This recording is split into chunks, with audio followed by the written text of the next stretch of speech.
So this is going to be a video for brand new shooters. This is the way that I teach friends and loved ones how to safely manipulate a pistol in my presence and in the presence of others. So if you already have good pistol manipulations, good safety handling skills, feel free to hang out, but this might not apply to you.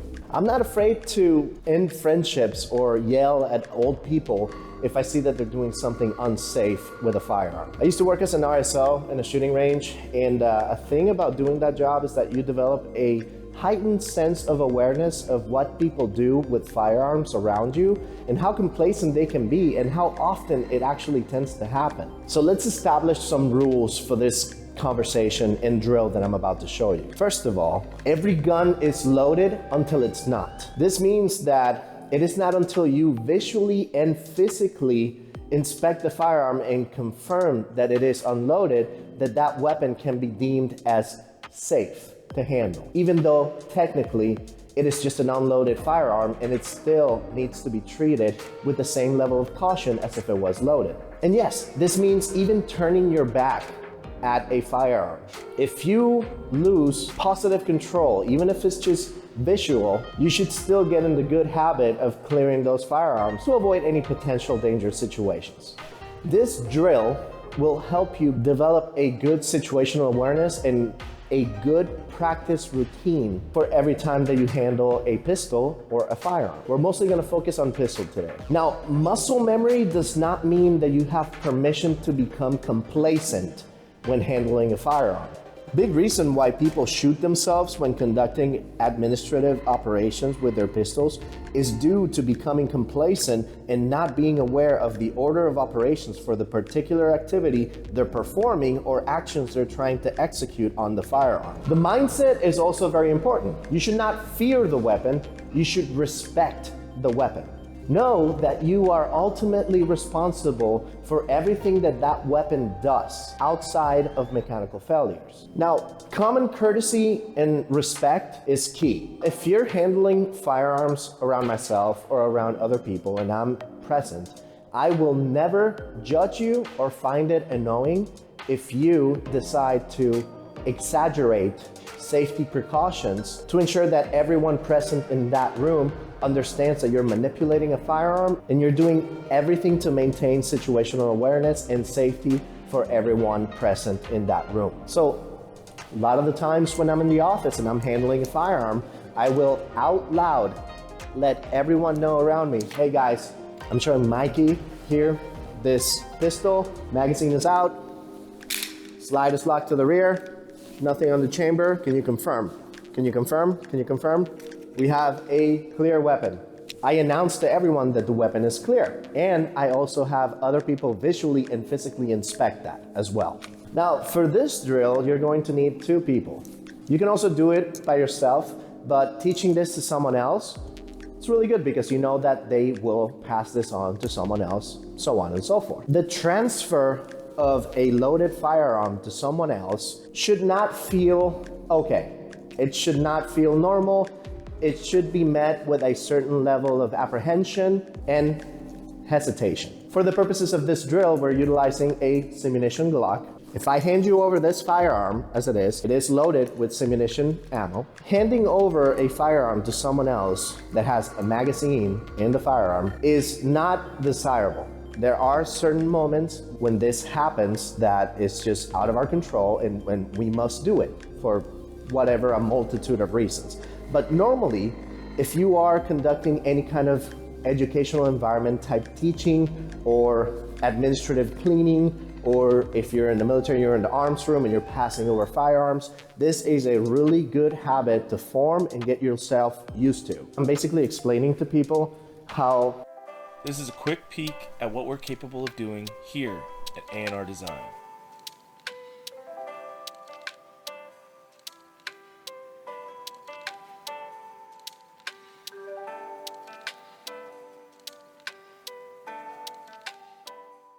Awkward it should feel if I go like this. Here you go, dude. It should not feel okay that I just handed you over a gun with a magazine inside. But my responsibility in this drill involves clearing the source of feed, putting it somewhere else outside of reach, and then apply a master grip on the firearm and make sure that in your environment, this could change. Right here, we're in a loading dock. You could be in a basement, you could be in a second floor. So you have to identify what's your safe direction to point the firearm. In this case, I could probably bring it to my workspace without pointing it at anybody else. So at that point, we're gonna lock the slide to the rear. I already know I took the magazine out, but it's always good to have that confirmation. And then with my pinky, I always confirm that the chamber is clear. Now, the second portion of the drill involves loading the firearm and passing it over to someone else. So to load the firearm, we will bring it to our workspace, insert the magazine, let the slide go forward. We can do a little press check too to make sure there's something in there. And this is what is not recommended to do. The way that I like to hand over loaded firearms involves me holding it by the slide, trigger is completely clear, weapon is pointed at a relatively safe direction, and this allows the other shooter that is going to handle this firearm to have a master grip already on it, so that way the weapon doesn't fall and it doesn't turn into an awkward situation. So I'm just gonna hand it over to the other shooter, applies a good master grip and says, "Why did you just hand me a loaded gun?"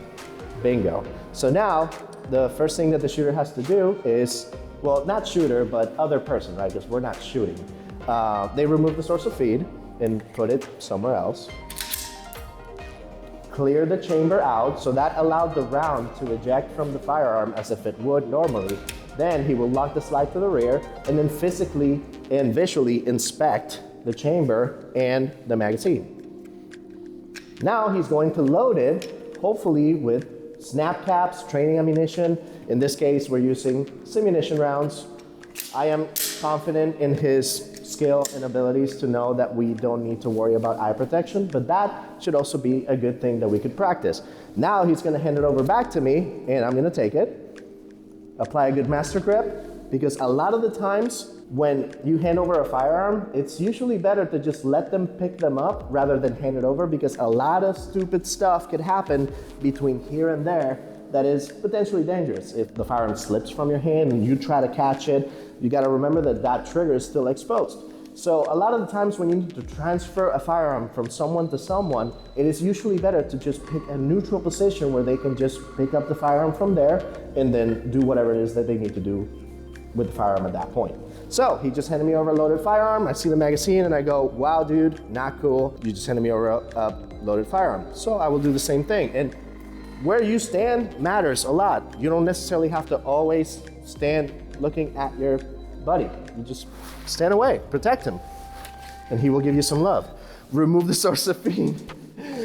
Eject the round out. I see it come out, thank you. And I like to eject the round, let the slide go forward, check the magazine, lock the slide to the rear, and then at that point, we'll do the pinky again, and then we can identify that the weapon is clear at this point. I call it organic proficiency, where yesterday, for example, me and Mikey were hanging around and I was showing him how to load my actual, real firearm. I was like, this is how I'm gonna load the magazine. I'm gonna put it right there. And then I did this. Now, Mikey was like, okay, now you have it around the chamber, but that didn't feel right. I was like, wait, no. You just saw the slide go down and up, and you assumed that my magazine was seated properly. But me, the feel of the gun did not confirm that I actually loaded a round in the chamber. And immediately I confirmed. I was like, my magazine was not seated properly. And I told him, you should always triple check and trust your instincts and how you're handling a firearm and the feel of it, because after you develop enough muscle memory and repetitions with it, your weapon itself will tell you everything that's going on with it. If you're firing and the weapon, the slide locks to the rear, without even looking at it, just by the recoil impulse of going back and stopping and not going back forward, should be something that you should be able to feel in your hand, and your brain will immediately go, something's wrong. And yesterday, that's exactly what happened. I racked the slide thinking, wait, that's not how it normally feels, because when you load a round in the chamber, there's a greediness, a little... There's almost a gritty noise that you can feel in your hand and hear at the same time. Right. So that's how I indicate it. It's like the internal mechanisms of, the round being chambered, the magazine slightly moves, You become one with your weapon in a way, like it's almost an extension of you. And this also applies to rifles too. The recoil impulse of the bolt on a rifle, when it locks to the rear or when there's a weird double feed happen, after enough manipulations and repetitions of that, you will become proficient enough to recognize that without even having to inspect the firearm. Another way that you can assess whether a firearm is loaded or not, just visually, in the case of Glocks, it's the extractor on the side. If I was to give this gun to Ian and basically tell him, hey, I'm gonna turn away and you're gonna load or not load the firearm and hand it over to me, just by the extractor, I can tell whether there's something on the chamber or not. So let's try that. Let's try that experiment. So right now I'm handing over loaded firearm to you, and I'm gonna turn around. And you can trick me. You can make noises. I just heard a round fall on the ground. Loud banging. And I'm gonna put my beanie in front of my eyes. Heard another round fall to my left. Hey, let me know when I can turn around. That slide sounded like it went forward and it was empty, just by the sound of it. Well, I can't trick you, so I don't know how we're gonna do. Is that what it was? Everything that I did, you called before Yeah. I even handed you the gun. So, I can, work. by the sound of it, I can safely assume that there's, well, not safely, but I can assume just by the audio that there's nothing in the chamber. So if you want, let's see, where is it? I will trust you that you let me know. There we go. Okay, so there it is. Now I'm gonna hold it, finger off the trigger and everything. So I'm gonna find the extractor. Yep, the extractor looks like it's depressed. So what we're gonna do is I'm gonna take the magazine out, weapon's pointed down, lock it to the rear, there's nothing, so this weapon is clear. Now I can't visually, but physically I know that it is clear. So I'm gonna return the firearm in a clear state and the magazine that is loaded. I'm gonna return it to you and we're gonna try this again. Okay. I'm not gonna listen to this time. Now I really can't hear, I'm really pushing my ears. I cannot hear shit.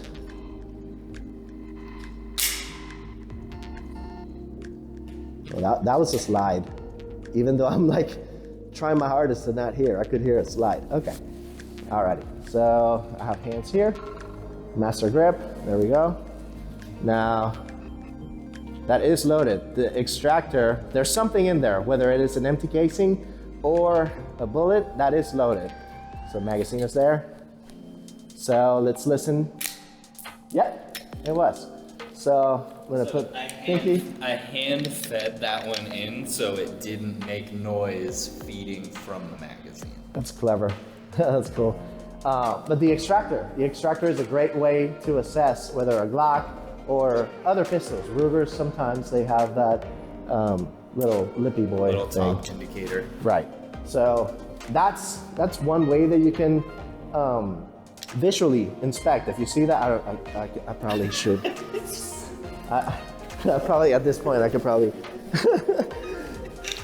So the extractor being slightly raised should be able to give you a visual indication before you even take positive control of the weapon that, whoa, there's something in there. You know, maybe you can call it out if you want to and be like, can you clear that before you hand it over to me or not? It all depends on your level of confidence and respect that you have for the firearm. So that is the visual aspect of it. And then the organic proficiency aspect of it as well. It builds up after thousands or millions of repetitions. It all depends on you and how you learn. That is key to handling pistols and firearms in general with other people in a safe way, because common courtesy and respect for me is key. And I was explaining that when I handle a firearm in the office and you guys are around, I will always exaggerate safety. Clear. Yeah, I will. Clear chamber, clear, shows it to everyone. Right, and it's, to some people it may seem a little bit exaggerated, but it has a purpose, right? Because it keeps me accountable and it makes it so people in that room are not worried. Well, it's just one of those things, like, just by you doing that, everybody in the room benefits from you doing that. Right, and hopefully they will pick up on it and actually start doing it themselves. Another thing that I wanted to talk about, as far as administrative operations is we talked about complacency and how complacency gets you in trouble, because muscle memory is not permission to become complacent. Just because I have good enough muscle memory that I can do this blindfolded does not mean that I should become complacent enough to stop thinking about what I'm doing just because of muscle memory. A clear example of that is people that want to strip their firearm or take it apart in order to clean it, and they end up forgetting a big portion of it, which is removing your source of feed. Too many people will do this number. Have a magazine inserted into the weapon. So now the chamber is loaded.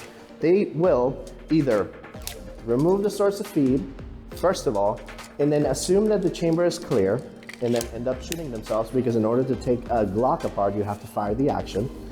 Another thing that they will do is that they will forget to take the source of feed entirely, and then rack the round that was inside the chamber, not clear visually the chamber to see the next round go over, and then as they try and go and take apart the weapon, normally you should not do this, but a lot of people shoot themselves in the left hand because they will go and try to reach the takedown levers, and while doing so they cross over the front of the gun. You should never do that. You should always go under the gun. Super easy. So at that point they will end up shooting themselves in the hand. Sometimes they shoot themselves in the thigh too, which is extremely dangerous, because if you hit the right stuff in your thigh, you probably have about a minute until you die. So remember that muscle memory does not give you the permission to just become complacent. And big portion of this drill involves just that, forcing you to think and to have safety nets in place, so that way little things like that don't end up costing you a hole in your hand or a hole in your leg, or going through the wall and hitting your buddy in the butt like my buddy from the Air Force. Typical Air Force. It's the Air Force. Whoa, Chris! Did I have fun? What is this? Venezuelan Circus?